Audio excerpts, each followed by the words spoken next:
متى بدأت القذارة السينمائية؟ مش عايزة المصطلح يخضك، بس عايزك تسمع لآخر الحلقة عشان تشاركني رأيك. احنا كمجتمع ايا كانت ايه بلادنا او عاداتنا او ثقافتنا، ففي حاجات كتير بتأثر علينا، واولهم السينما. وراء كل حاجة بتحصل مجموعة حاجات. انا مريم رجب في ما وراء الحاجات.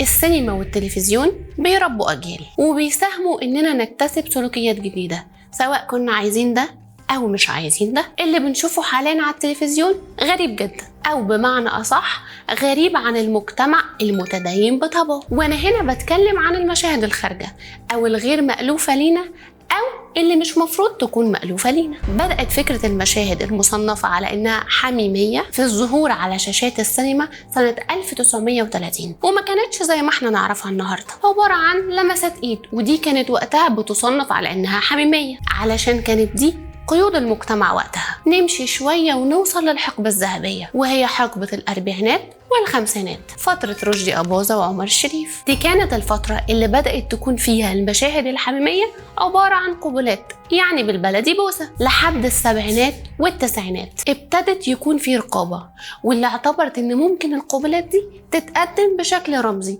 مش ضروري تكون صريحة يعني. وهنا ابتدى يكون في رقابة على الأفلام أو الصناعة دي بشكل عام. فمثلا فيلم الكرنك بطولة سعاد حسني اتحذف منه مشاهد رغم إنها مهمة جدا في سياق الدراما، علشان الرقابة كانت شايفة إنها غير مناسبة إنها تتعرض للرأي العام، لأنها كانت مشاهد اغتصاب وتعذيب.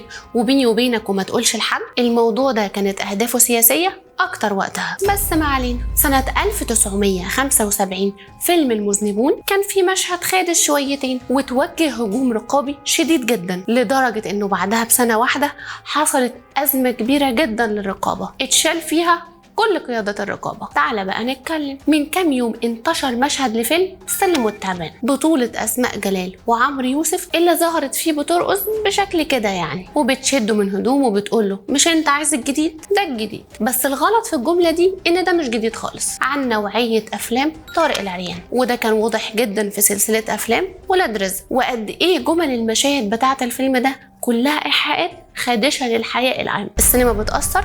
بتأثر، وده تقدر تقيسه من بداية ظهور أفلام محمد رمضان، الألماني وعبده موتة، وقد إيه ده أثر على مصطلحاتنا وجيل كامل اتأثر بيه. الواقع ما كانش فيه كل الابتذال ده. هيجي حد يقول لي دي أفلام بتحاكي الواقع، لكن للأسف دي بقت حياة المواقع وحياة الشباب والبنات عليها، لأن باختصار ده اللي الصناعة دي بتصدره ليهم وبتفهمهم إن ده مقبول وعادي جدا. بعد إذن الفن احنا محتاجين فن مش مبتذل، وشبهنا وشبه قيمنا، مش تقليد اعمى لناس تانية وخلاص. قولي انت شايف ان الافلام دي بتأثر علينا وعلى الطريقة اللي بنفكر فيها، وبتأثر على الطريقة اللي بنشوف بيها حياتنا ولا لا؟ شاركني رأيك في الكومنتات لو كنت على الفيسبوك، ولو كنت على القناة على اليوتيوب ما تنساش تتأكد انك عامل اشتراك. انا مريم رجب كنت معاكم في ما وراء الحاجات.